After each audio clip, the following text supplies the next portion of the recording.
Hey, Ryan Reynolds here. Wishing you a very happy half-off holiday because right now Mint Mobile is offering you the gift of 50% off unlimited. To be clear, that's half price, not half the service. Like, Mint is still premium unlimited wireless for a great price. So that means a half day. Yeah? Give it a try at mintmobile.com/switch. Upfront payment of $45 for 3-month plan equivalent to $15 per month required. New customer offer for first 3 months only. Speed slow after 35 gigabytes if network's busy. Taxes and fees extra. See mintmobile.com. Tonight's meal, tilapia surprise with boiled cabbage. Begin cooking steps 1 through 50 now. Are you kidding me? Making dinner shouldn't feel like doing a 1,000-piece puzzle.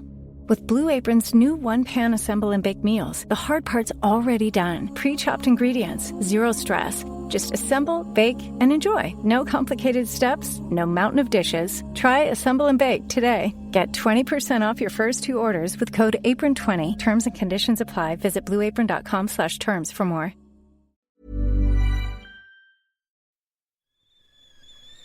The kettle's boiled, Vic. Great. Perfect timing.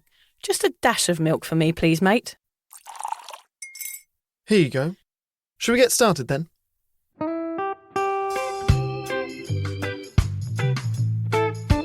Have you ever woken up on a Sunday morning and said, I'm never drinking again, and then found yourself waving $50 at a barman by happy hour? Are you wondering why everyone else can stop at 1 while you head to a dodgy after-party with a weird bloke called Disco Dave? If so, it might be time to take a deeper look at your relationship with your reliable social crutch, alcohol. On each episode, we'll investigate our own dysfunctional dealings with booze and find out if it's possible to stop this deeply ingrained habit before things get too messy. Yep, we're going to open up a shame shed of humiliating drinking stories to help you understand why waking up from a booze coma each weekend with a kebab sticking out of your top pocket might actually be negatively impacting your health. Hamish and I are here to delve into what it's like being sober, an unwanted warts and all look into why giving up those cheeky pints or putting down those mummy wines will make you feel happier, help your anxiety and mental health, and turn you into the most sparkly, authentic version of you. Won't that mean I become boring though, Vic? Well, Hamish, we'll just have to wait and see. I'm Victoria Vanstone. I'm Hamish Adams-Cairns. And this is Sober Awkward.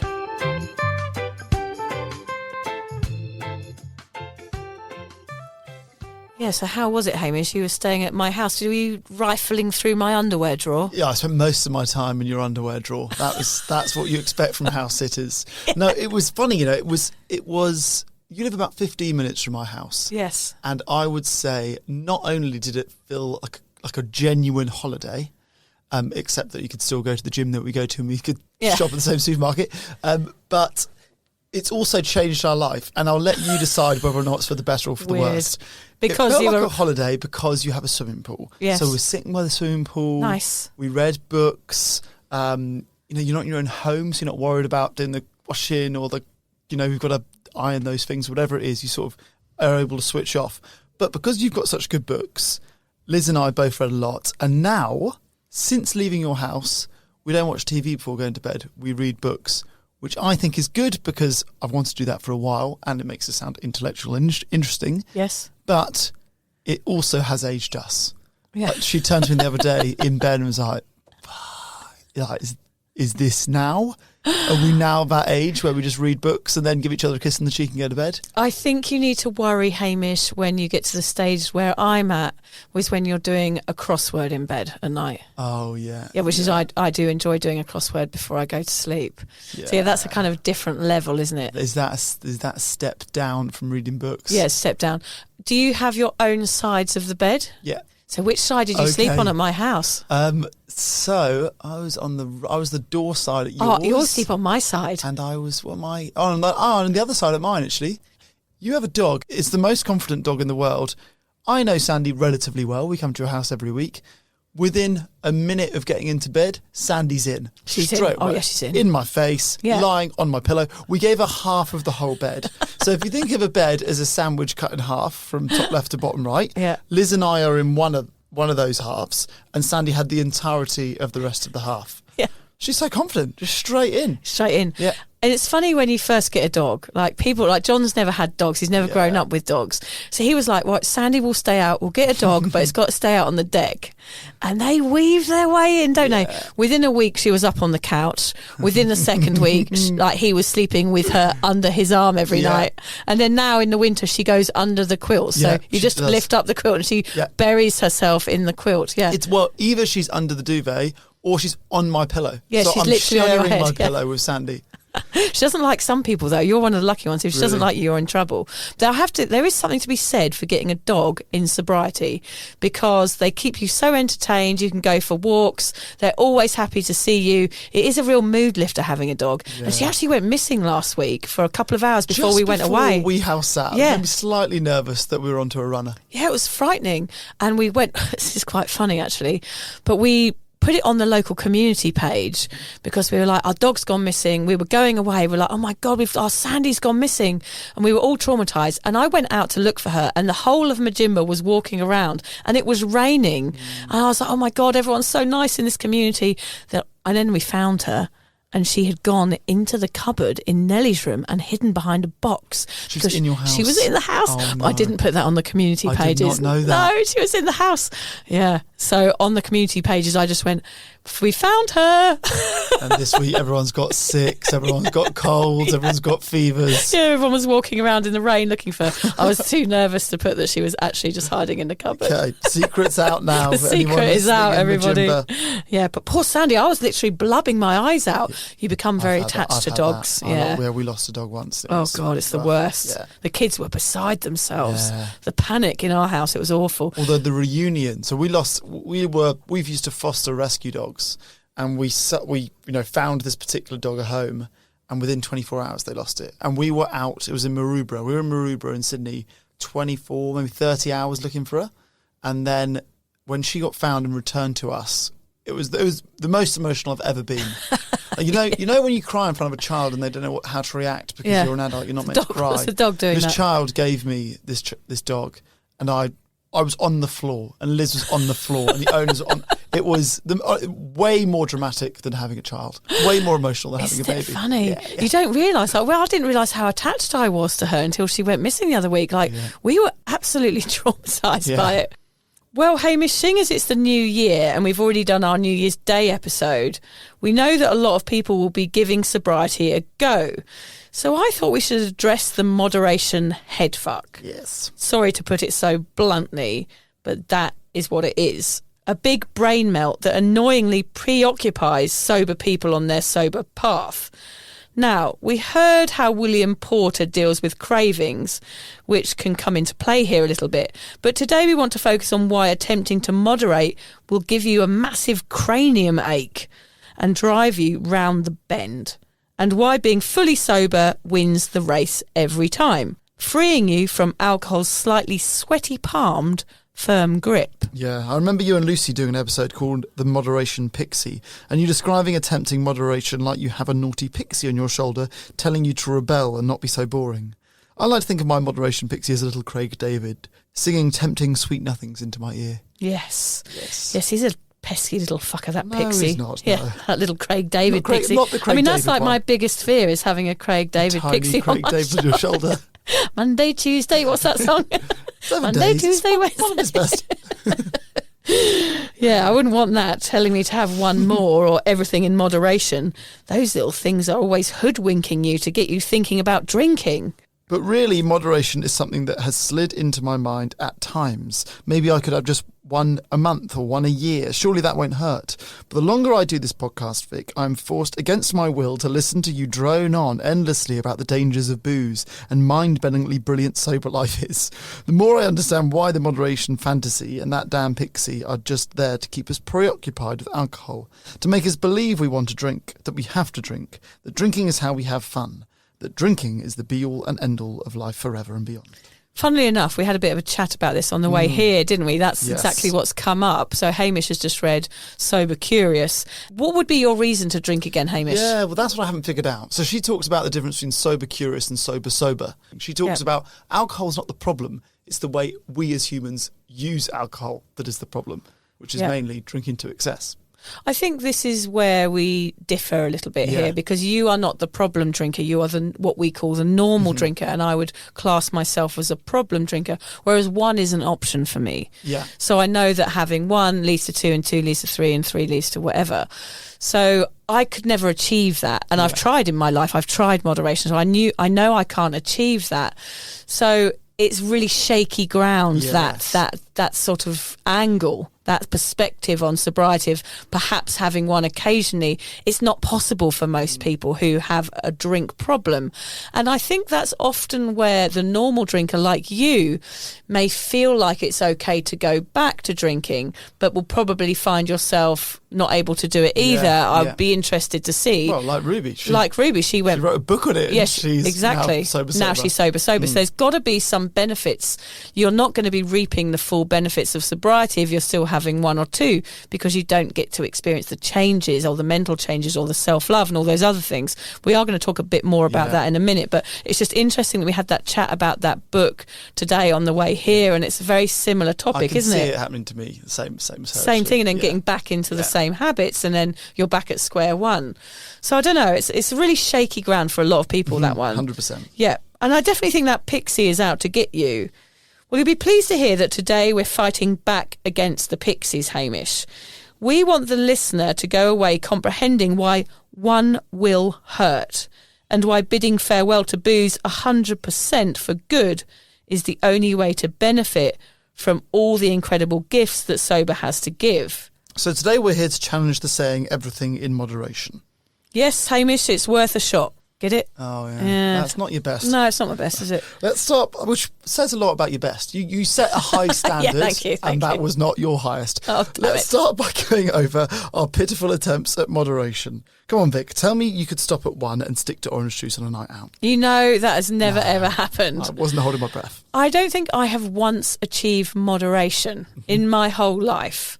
Even if I did only have 1, mentally, I was still obsessed with drink number 2. Which is a fair point. So even if I achieved moderation by only having 1 drink, mentally, I had not achieved it, and it was still torturous. I think that's the same with a lot of people in their sobriety. They give up and they think, great. And actually, if you're thinking about it all the time and worried about that drink, or I still want to drink, or I go to a party, I should drink, you're still sort of you're in it. Under its thumb. Yeah.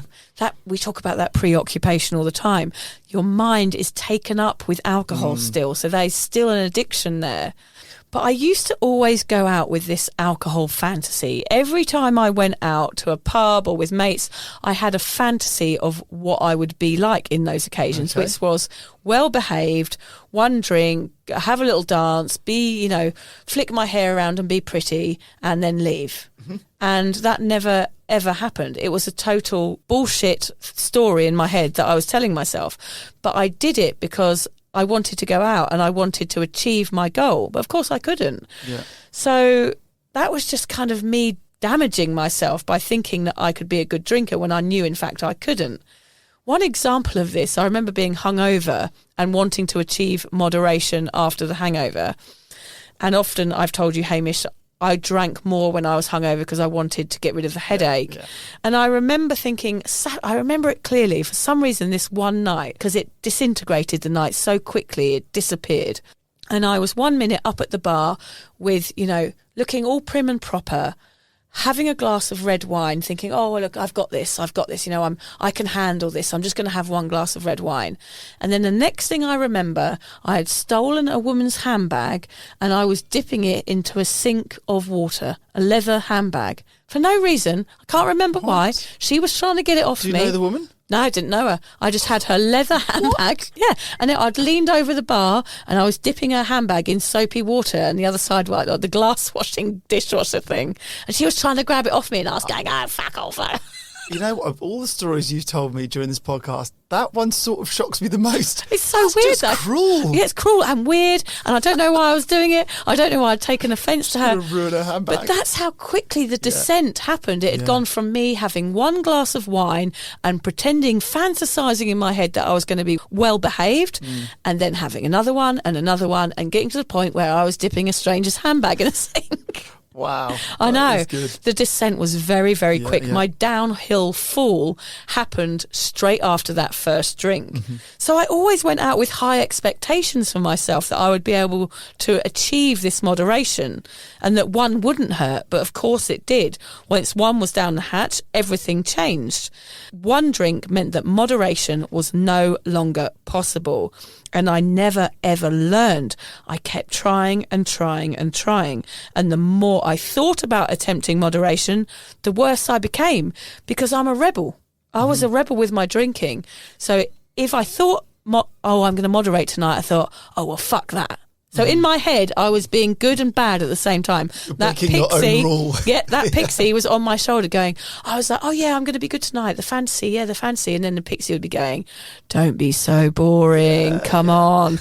What's wrong with you? Yeah. And I'd listen to the pixie and that would be that. Mm-hmm. Yeah. So it was really a really quick change in me. And also I always had an excuse to drink. I was always like, don't worry, I'm moderating. And then someone would say, oh, but it's his birthday. Oh, but it's the last night of the proms or something like that. Yeah. Anything could be said to me to twist my elbow and get me drinking again. And my rebellious nature meant that I wanted to break the rules and I was in at any mention of a next drink. I had to stop drinking completely to understand this and really delve into it and look at why I was doing what I was doing. And it's because I was addicted to alcohol. I couldn't stop. Yeah. That's what it's designed to do. It's designed to make you want more of it. And of course, I wanted more of it. And the more I tried moderation, the more infatuated I became with alcohol. But that's important to say because actually alcohol is the only addiction that we try and moderate. If you're addicted to something, the only way to stop the addiction is to stop doing the thing. Yeah. It's not like if you smoke 20 a day, you go, I'll just have one a day and then that'll help me stop smoking. Yeah. No. Or if I'm addicted to Coke, I'll just do Cokes on weekends and then that will help me give up. Yeah, addictions only go in one direction, don't they? I think. It's difficult to moderate if you're addicted. I will say this, failing for so long at moderation did make me realise I could not stop and, it led me to giving up completely. There is only so long you can fail at something. We said that in our last episode. And it took 4 years for me.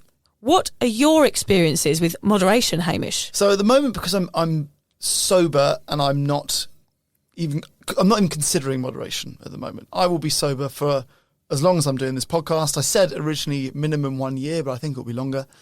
So I'm not even contemplating moderation. I have, like I said, had thoughts about what I might do for the rest of my life. I try not to think too far in advance because it's a bit frightening. Yeah. But, what will I do for the rest of my life? Will I be sober? Will I be sober curious? So I guess I'm still thinking about it.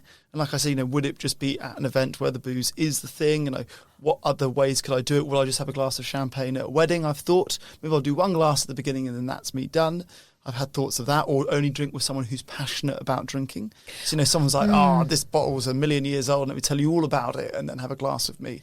I've thought that. Do you think if you were at a wedding and somebody handed you one glass of champagne and you drank it, do you think you could say no to a second one? I think I could now. So this is an interesting point, because I think actually what moderation is about, when you say moderation, what I hear is self-control. Yeah. And I think my self-control and I've only been sober for a few months now, my self-control is much better now. And I'll give you 2 examples that happened this week of my good self-control. Holding toilet in? Okay. Yes, no longer peeing in the corner of my bedroom, even when I really need to go. No. One was I was down in Brisbane for work and my phone is cheeky. Okay. Yeah. It's my fault. I've got the McDonald's app. And when I drive past a McDonald's, I get a notification saying, today's deal is $3 for a burger and a meal with an extra burger and large fries. Yeah. And without fail, I pull over. Even if I brought a packed lunch, I pull over and I get the deal. I'm like, even if you've got a packed lunch in the car? Because I go, I'll have it tomorrow. I'll have it for dinner. This week, I pulled over. Yeah. I walked up to the front door of McDonald's. My hand was on the handle. And I turned back, got back in my car and drove away. So I had it in me, finally, to beat that temptation. The second one was at your house, your party recently. Okay, so inevitably when you go to a friend's for party and there's food, you don't eat as much food as you need to be full. It's all there, and I'm sure at the end of your party there was still loads of food left over. Yeah. Because you're in conversation, you don't want to leave a conversation and all that. Before I left yours, I went to the bathroom, and then I came back walking through your kitchen, big box of lint balls Yeah. on your kitchen table. The lid was on. I think if the lid had been off, I would would have not gone have in been walked past it. That is good But self-control. the lid was on, and I would have loved a lint ball on my way home. I've had my sort of meal. I'm not full. A lint ball would have done the job, and I didn't do it. So I think now, and I know those are both food examples, but I think now I would back myself to have more self-control, even if it was, like you say, at a wedding and you have a glass of champagne. Oh, at the beginning. I wonder. It's an interesting test. What I do wonder is, Hamish, what I will tell you is that the lid was off last night. Oh, I don't doubt that. Yeah, the lid was They can't be way in your off. house for too long before the lid The is lid was gone. And I was Is in the there. I was like a contents pig also in a gone? trough. on. Yeah. I didn't even take the wrappers off. I was a mess. Do you have sparkly poos this morning? The wrappers come out with you. Crinkly ones, crackly poos. Yeah, for so many years, Hamish, I was kind of to and fro between the should I's, can I's, and I may as well's. I felt by allowing myself to imagine moderation meant I was being kind to myself. I realise now I was just conforming to what the culture around me expected me to do, and what my brain had trained itself to do, and what the drug had trained me to do. To join in, to be the sheep, and to still be part of the alcohol shit show, which I think is what you're feeling too. Like you're still feeling like you want to be part of that, and I question that. Yeah. Why would you want to be part of that? Or is it just to fit in? What are the reasons why? Yeah. So I think we need to dig deeper into Well, that. at the moment, I don't. At the moment, I've literally not had one day where I've missed it. It's too big a thought in my mind to think I will be sober for the rest of my life. Yeah.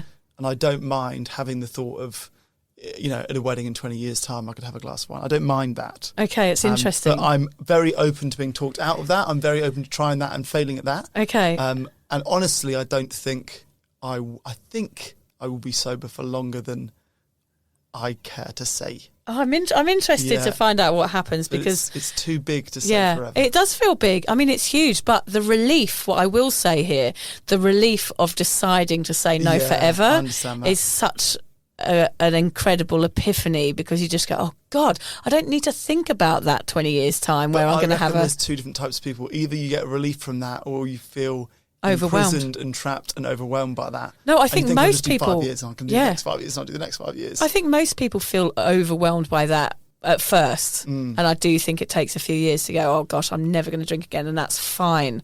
And being fine about it is when you really reach the sort of soaring point of your sobriety, is when I go, oh, thank God, I never even need to think about doing that Well, again. I can see that in the short term. So Yeah. yesterday we booked flights to go back to England, and we're going to fly back here the day after a wedding. Yeah. And if I was drinking, that would be worrying me right now. Yes. But now I know I'm going to be sober. I know that I can drive us back. The wedding's not even in London. Yeah. I'll drive us back from the wedding. It's an hour and a half drive. I'll do it at midnight, and then we'll fly the next, that same day effectively.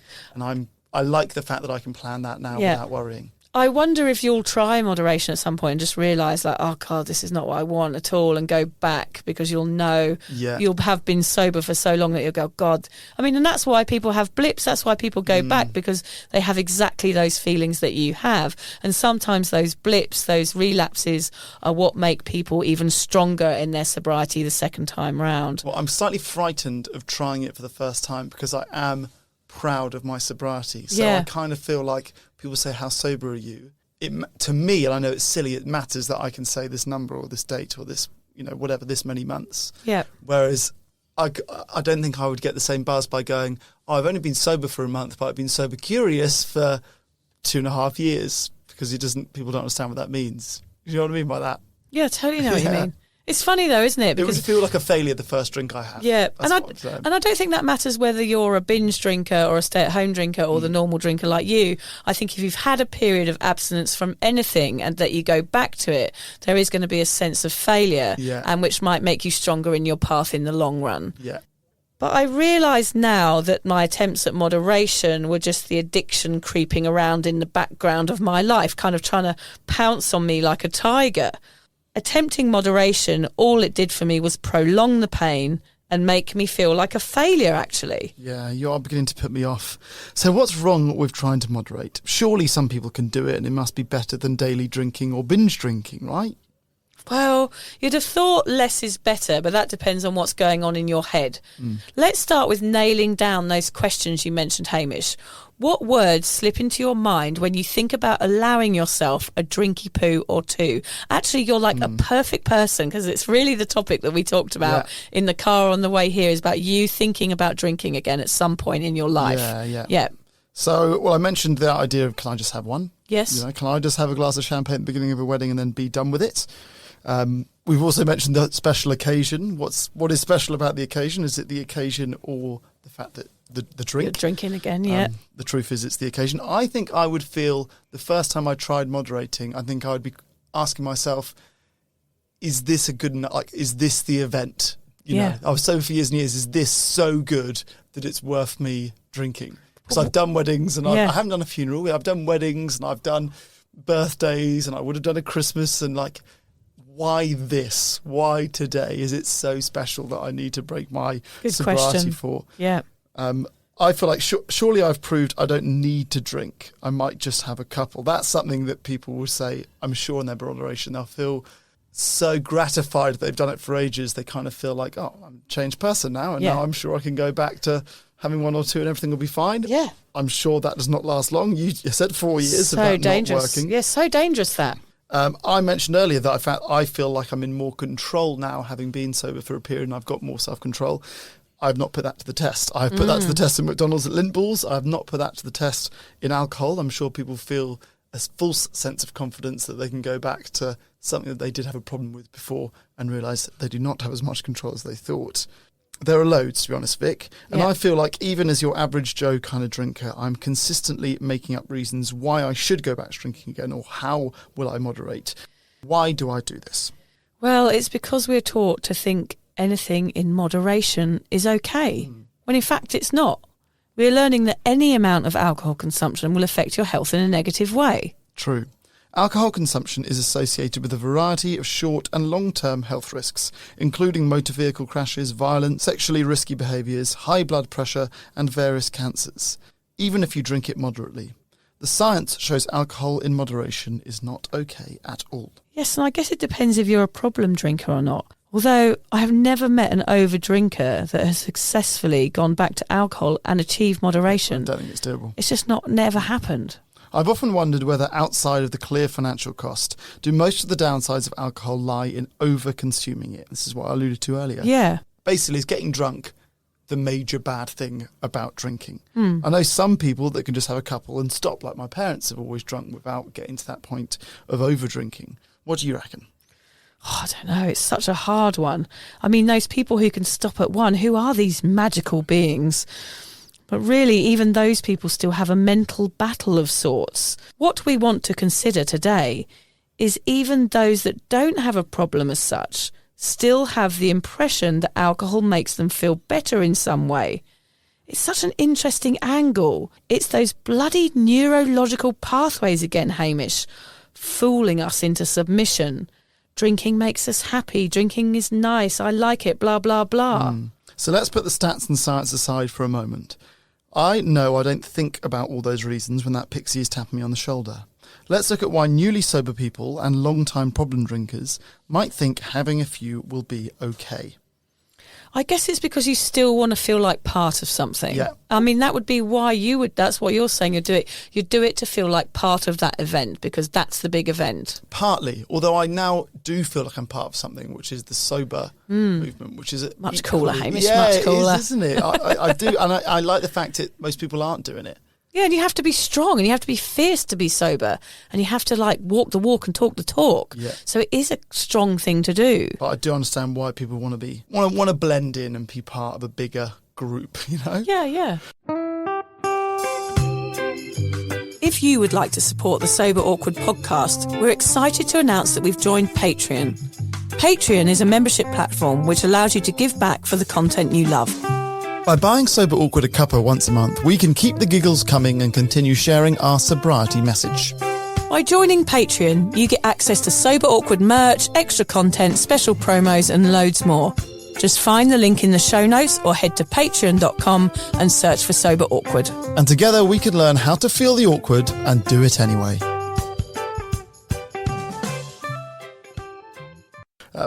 People also feel like being sober is boring, so might dip a toe in the moderation world to avoid that. Yeah, it's all about that acceptance again, isn't it? They want to prove that they can achieve it as well. If you can't achieve moderation, perhaps it means you're an alcoholic, right? Yeah. Convince themselves they can do it. It's like a personal challenge. Yes, I can imagine you feeling a bit like that. It's like you feel like, come on, I can do this till the end. It's funny, isn't it? I mean, I found out moderation management when doing this research is actually a thing. Some rehabs offer it as a path to recovery, trying to teach people to be responsible about drinking. But does this really solve anything? That was my question about it. The mental anguish will still reside if you're still thinking about how many to have. Yeah.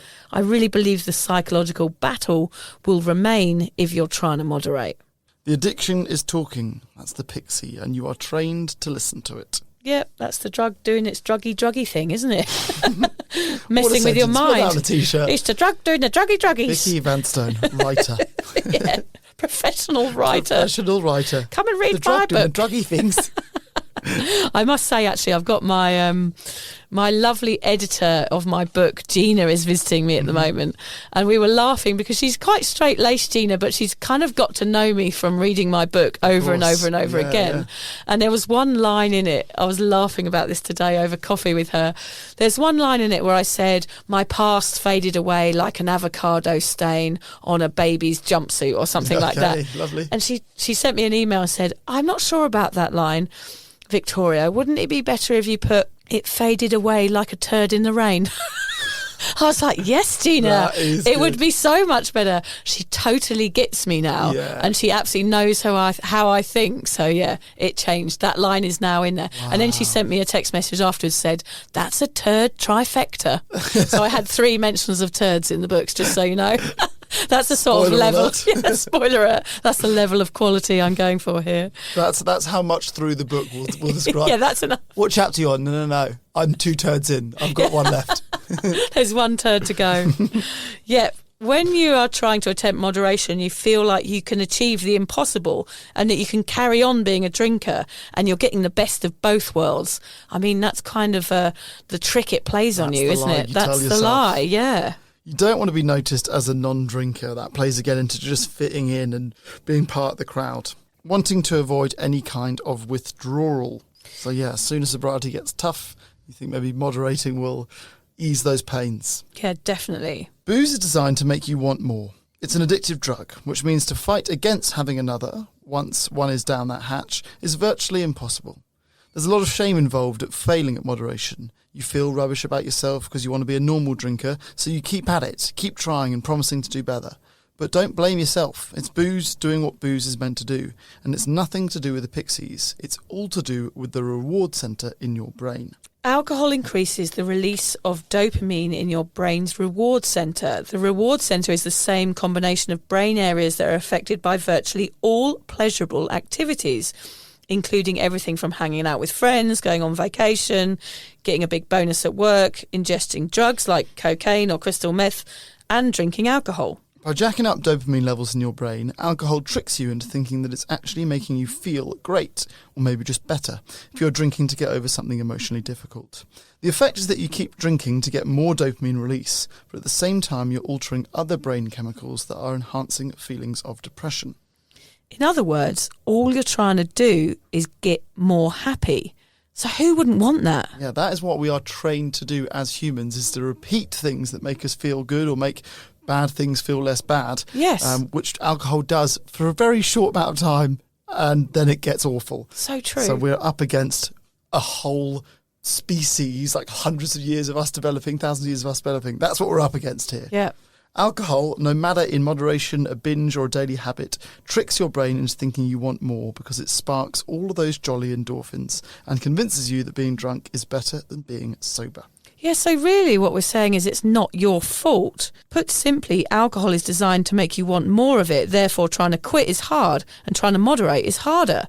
So people try all sorts of weird and wonderful ways to curb the need.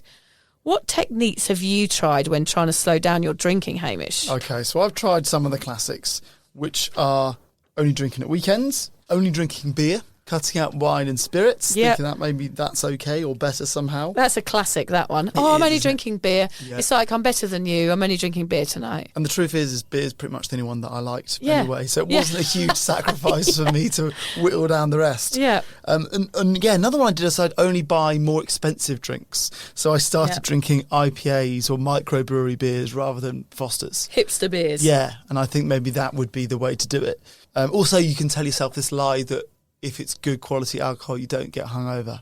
Yeah, bullshit. It is bullshit. You Yeah. get hungover from all of them. You've still got to process the alcohol. I remember William Porter telling us about that. You've still got to process it. It doesn't matter. And also, I used to try drinking German beers because all German beers don't have preservatives in them. So I'd be like, oh, I'm drinking preservative-free beer tonight. Yeah. Like I was superior or something. Or do you ever put those drops in your wine? No, what was that? Yeah, I think that is a preservative thing. I've seen people do it before. I've tried it a few times, but I've never bought it. So they kind of look like eye drops. Yeah. And you put them into your, I think it's wine specifically before drinking it, and it's meant to take away the preservatives. Yeah. Therefore, you don't get hungover. Not true. It's No, not true. I don't think it works. No, I don't think it works either. Then this one's interesting. So I would, for a bit, say, right, I'm not drinking at home anymore. Okay, yeah. Because home drinking is a problem. You know, Yeah. Home drinking's a problem, so I won't drink at home. And then that wouldn't work. And they go, okay, I'm only drinking at home. Because if I'm drinking not at home, then I'm at a party, or I'm at a club, or I'm at a pub, and it's expensive, but drinking at home is cheap. So I'm only drinking at home. Anyway, neither of those work. The drinking is the issue, not the location, is what I've found out. I mean, I could string up like some fairy lights and sit on a pile of mud and make that my drinking location. Yeah. So it's not about that because it didn't matter. It was just like I would move location. It didn't make any difference to my drinking habits. It was just an excuse to drink somewhere else. What other moderation tricks did you try? Smaller wine glasses was one of my favourites. Okay. So I'd just end up drinking like out of those tiny sherry Yeah, yeah. glasses, but I'd do it like a shot. So I'd just be drinking more. So you'd still be drinking a bottle, Yeah, but just have a small glass, right? just be just like had 19 glasses instead of 4. Exactly. It did not work at all. And eventually I found a glass. I'd say, right, I'm having one glass of wine tonight. Yes. But then I found glasses the size of fish bowls. Yes. So I could literally pour a whole bottle of wine into one glass.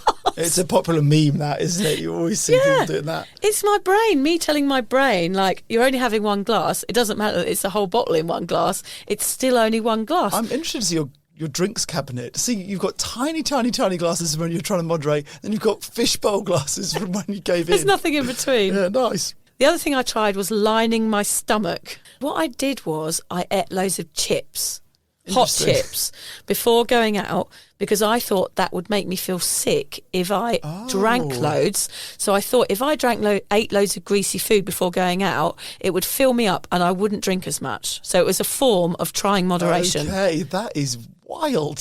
What is your Is it? brain Is telling it? yourself there? You make me feel bad about myself because I think these things are like half normal. You think that's genius, huh? Here we go. I was like, yeah, it's bloody Chips and genius, gravy. mate. Chips and gravy before you go out. I think I had a mate who used to drink milk before going out. I don't know if that was thinking I'll be full, or if he thought that milk undid hangovers. Well, I did milk afterwards you? when I was Oh, yeah, hungover. we Yeah, talked about that. Yeah, Milk yeah. and McDonald's. I used to do milk, but what happened was because I was rubbish at moderation because when I had one down the hatch, I was out for the night. Yeah.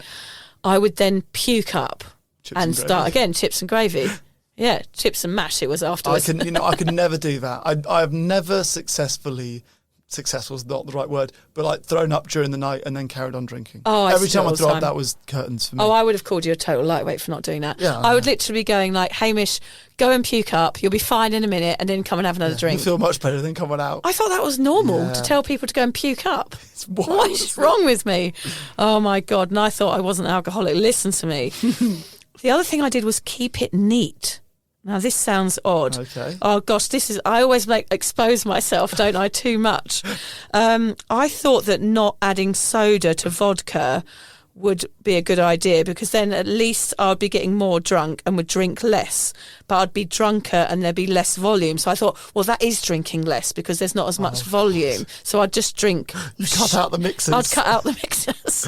So volume-wise, you are drinking less, but alcohol-wise, Yeah. exactly the same It amount. looked like moderation to me. Interesting logic. I did the same as you as well. I got the good stuff, so I bought expensive wines, Yeah. trying quality over quantity. Never worked, Yeah. just made it more expensive. Yeah.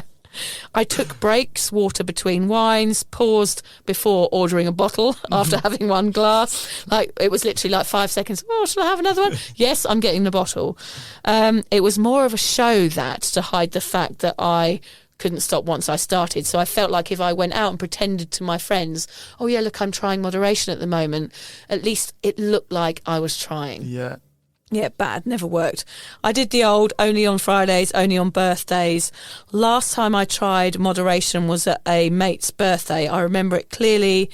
I had to be home early because I was working at the market the next day. So I always tried to moderate if I was working. Yeah. I had to be up at like 5 o'clock to do the markets.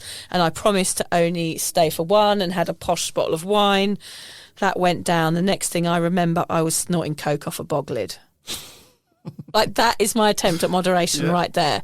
That is awful, isn't it? With a stranger. I remember it was a stranger. I didn't know who they were. I had lipstick all over my face and I looked in the mirror.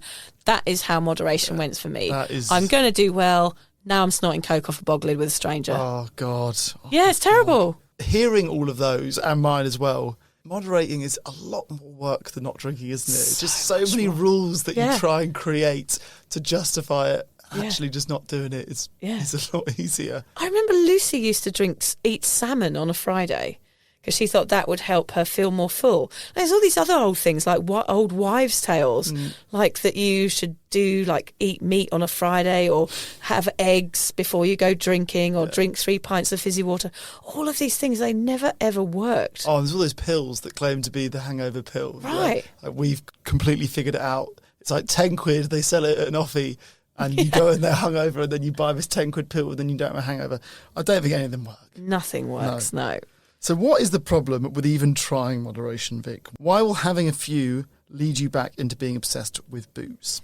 In my belief, the biggest problems with moderation are that alcohol still plays a huge part of your routine. Yeah. So you've got to step outside of that. And you associate it with pleasure. Yes. That's what people do, is you associate alcohol with pleasure. It's the thing that I do when I've finished my week at a party. I'm at a nightclub, I'm at a wedding.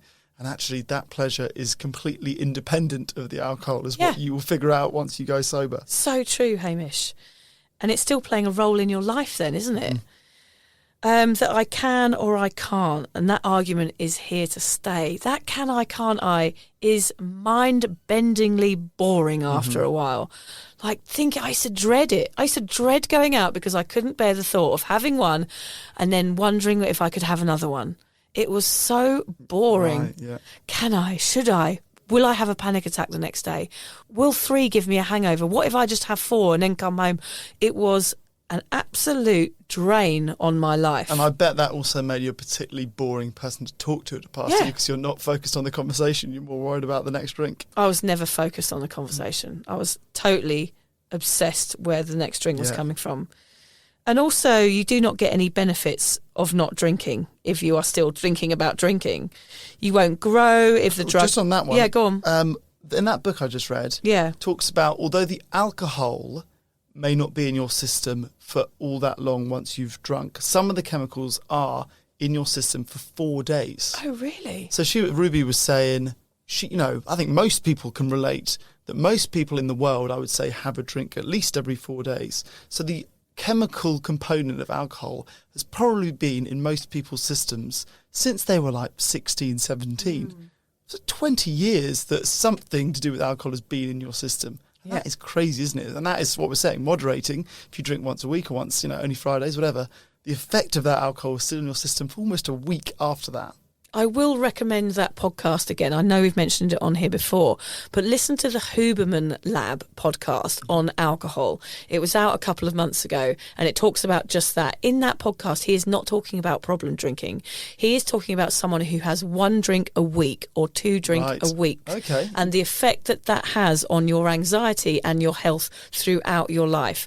And it is incredible how... you would call that moderating, I guess. Absolutely. And how moderating alcohol is affecting your body and all the things it causes. Yeah, it is absolutely brilliant. And it is quite shocking. Also, you won't grow if the drug is in your system.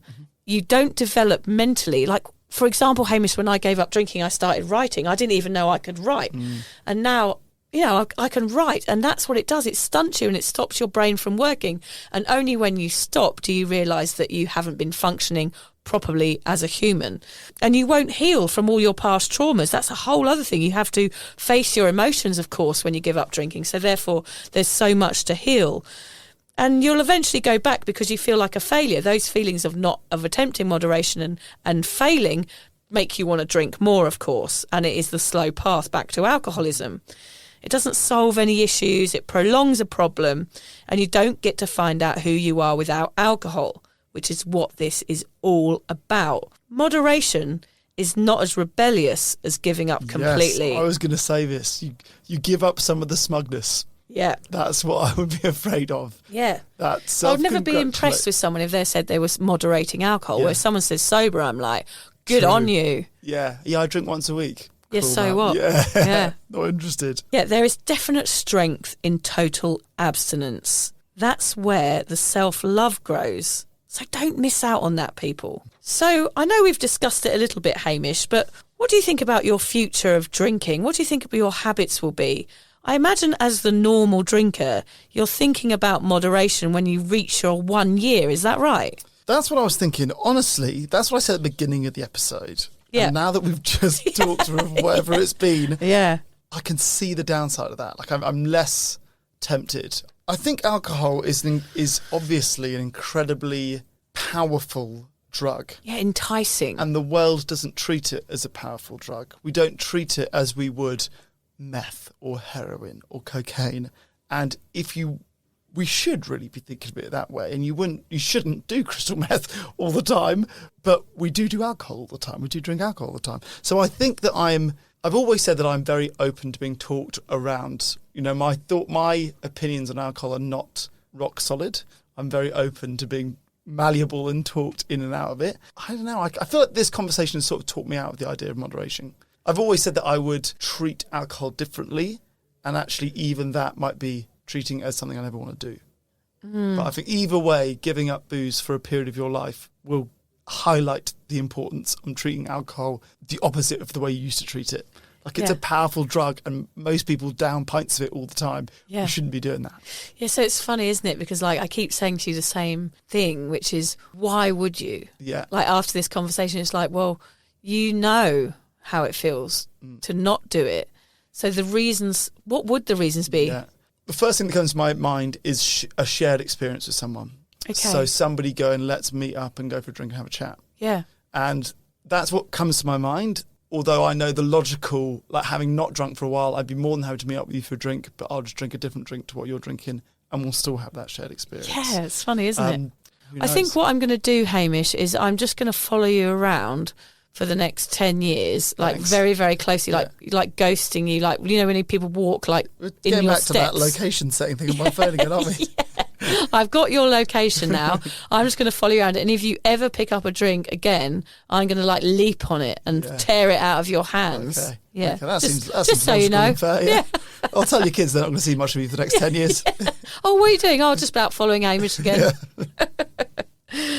If you choose not to listen to that moderation pixie, you choose freedom, and freedom from alcohol forever. Yeah. Is that being kind to yourself drivel again, isn't it, Vic? It is. We love a bit of being We kind do. to yourself, drivel. You know we love on this podcast to shower the listeners with lessons about self-love. But I do get it. You choose your mental health and your physical health over the drug. You choose to live life to the fullest. I'm already new to the game, and already I can see why even a tipple would pop this sober bubble and trample all over the work I've done. Moderation could destroy this amazing, unexpected euphoria, the joy that sober life brings. It does sound a bit preachy when I say it. It does sound a bit preachy. Sorry. You're reminding me of a cult leader I once slept with. Anyway, for me, once I decided one would hurt, I felt a massive boulder lift from my chest. I remember my therapist, actually, Hamish, I remember her saying to me, it sounds a very simple sentence now, but she said, "You don't have to drink, Vicky."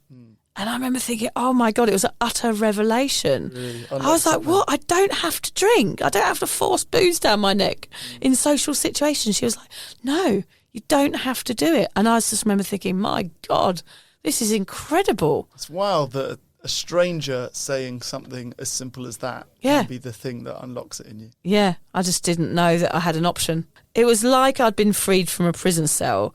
Imagining not having to put myself through the relentless rigmarole of deciding how much I was going to drink and when, and worrying about how full my glass was or what beer had the higher percentage in it, was absolutely incredible. I no longer had to consider booze. It was a fucking relief. Yeah. So that's what this podcast today is here to tell you. For most of us, not drinking at all is way better than moderation. You get to find out what life is all about. No more numbing out, no more obsessing over the next round, no more fake happy endorphins, only real ones pumping around. By stopping completely, it means alcohol is gone, a thing of the past, and all that is left over from that is time, and all the wonderful ways you get to fill it in sobriety. Yep, if you decide to kick that pixie in the gonads and never again consider drinking, then you get to live a full, glorious life with nothing holding you back. You get to achieve the things you could never imagine. Since I quit trying to moderate and decided to clasp sobriety by the bollocks, I've begun this podcast, had another child, got a book deal, went on stage in front of hundreds of people and told my story. I live a life free from anxiety and dread. And I'm happier and more functional, and I don't feel like the odd one out.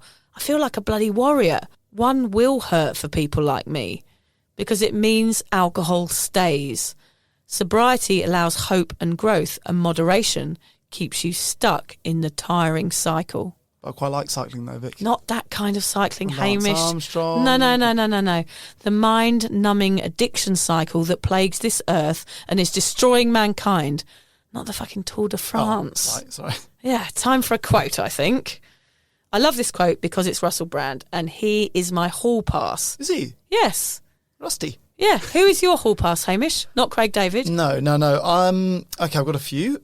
Emily Ratajkowski. Yes, she's gorgeous. Newly single. Oh, yes. A lot of pressure on our relationship. No, she's not. Oh, you think? She's going out with Pete Davidson. They went on a date. Yeah, he's all over her. He's on a hot streak. Yeah, he's on a hot streak. Mila Kunis. Oh, yeah, she's gorgeous. Yeah. She's maybe one. And then Jennifer Aniston. And Liz says Jennifer Aniston is boring because it's like too obvious. Too 90s. Although, but that's the whole point. Yeah. All three of them I know are fairly obvious. Although my one less obvious one, although Jennifer Aniston obviously famous for Friends, I did once have a sex dream about Courtney Cox, and that changed her for me for a long time. I was never attracted to her, and I have been since.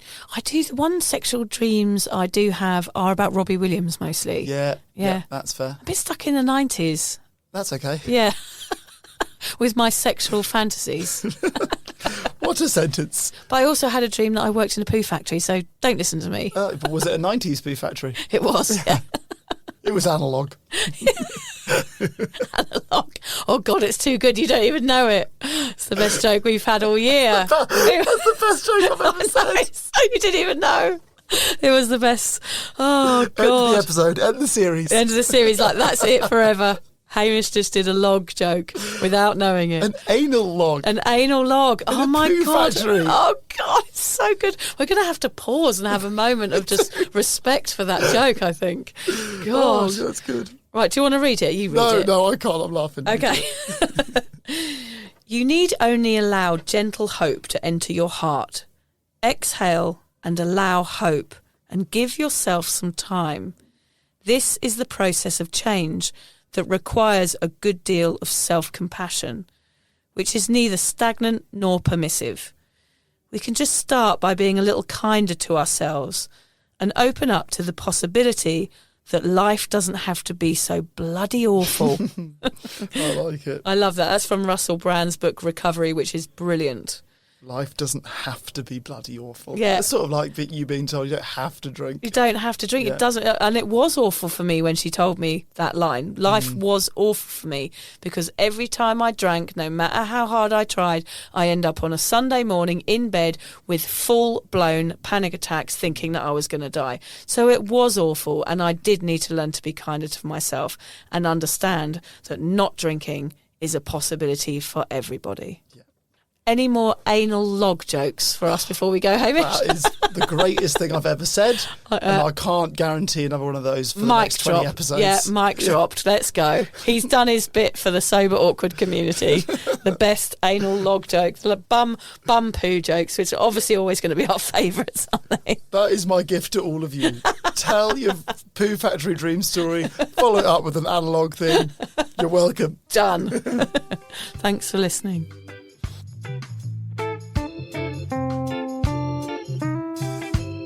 If you're questioning your relationship with booze, you're struggling to moderate, or your hangovers are causing anxiety, it might be time to reach out for some support. Yeah, just talk to a mate about how you're feeling, contact a local doctor, find an AA or sobriety group. Vic's got one. Yeah, just head to www.cuppa.community. Remember, if you're questioning yourself, it might be time to seek support. Even though this journey can be awkward, it is definitely worth it. And if you've enjoyed the Sober Awkward podcast, don't forget to review it, rate it, and share it with your mates. Do they have to share it with their mates? Yeah, of course they do. I'm not doing this for nothing, Hamish. Bloody hell. How do they share it? I don't know, just write it on the...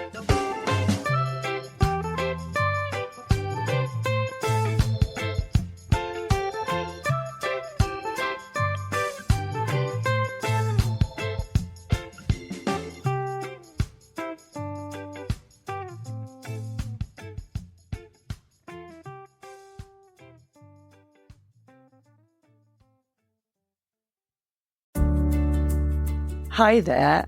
I wanted to tell you about a podcast that I think every single one of you will benefit from. It's called Therapy Works, and it's hosted by me, Julia Samuel. I'm a best-selling author and psychotherapist.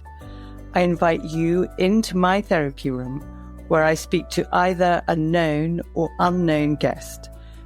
Topics range from the difficulties of divorce, a life-changing illness, to the struggles of motherhood. Search Therapy Works now, wherever you get your podcasts, and subscribe to make sure you never miss an episode.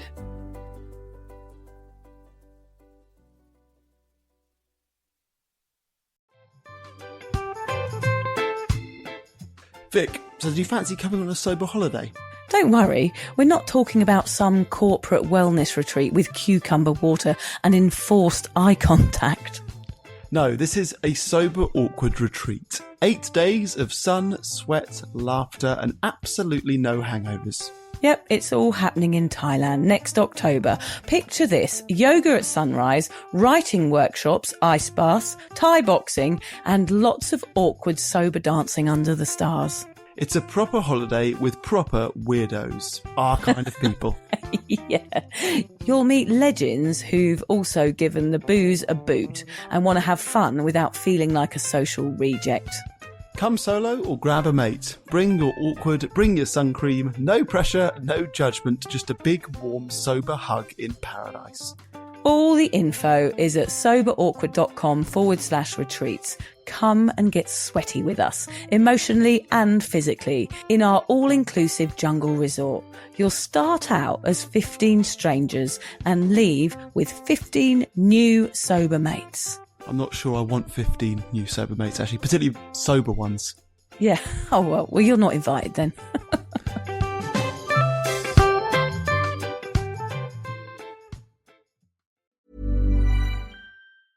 AI is transforming customer service. It's real and it works. And with Finn, we've built the #1 AI agent for customer service. We're seeing lots of cases where it's solving up to 90% of real queries for real businesses. This includes the real-world complex stuff like issuing a refund or cancelling an order. And we also see it when Finn goes up against competitors. It's top of all the performance benchmarks, top of the G2 leaderboard, and if you're not happy, we'll refund you up to $1 million, which I think says it all. Check it out for yourself at fin.ai. Hannah Burner, are those the cozy Tommy John pajamas you're buying? Paige DeSorbo, they are Tommy John. And yes, I'm stocking up because they make the best holiday gifts. So generous. Well, I'm a generous girly, especially when it comes to me. So I'm grabbing the softest sleepwear, comfiest underwear, and best fitting loungewear. So nothing for your bestie? Of course I'm getting my dad, Tommy John. Oh, and you, of course. It's giving holiday gifting made easy. Exactly. Cozy, comfy, everyone's happy. Gift everyone on your list, including yourself, with Tommy John and get 40% off site-wide right now at TommyJohn.com/comfort.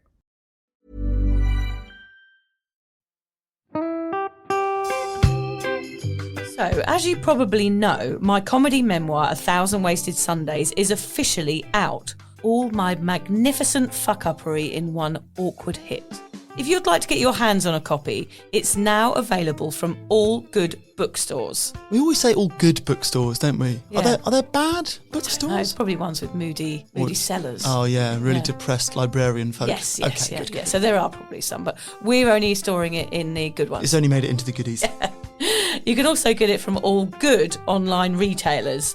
The print version and ebook are out now, and the audiobook will be available in March. I've been writing my memoir for 5 years. It will make you laugh, cry and cringe, and hopefully inspire a few people to reconsider their relationship with booze. If you love the podcast, then I think you'll love the book, even if I do say so myself. Hamish has read it. What did you think? I feel like I know a little bit too much about you now, to be honest, Vic. Look, I really loved it. It was hilarious and surprisingly moving, but I feel like I've seen you naked in a literary sense. Yeah. Does that make sense? Yeah, that's worrying. Yeah. From an emotional point of view, seriously, it wobbled my teeny weeny wooden heart, Vic. Okay. My teeny little wooden heart. Well, his wooden heart is broken. Anyway, so if you do manage to get your filthy mitts on a copy, please do me a favour and head to goodreads.com and give me a review. Doing that will help me get it out there to those that need a bit of sober support. So there you have it. My story, unwanted warts and all. Come and get awkward with me. Not to be too demanding or anything, but seriously, go and buy it now. Go and buy it. Go and buy it right now. Yeah, don't just tell your friends, buy it, and then buy your friends one or two. Yeah, don't give them a copy, buy it. Yeah. And you know what? Don't be careful where you store it. If you lose it, you can always buy another 5. Buy another one. Yeah.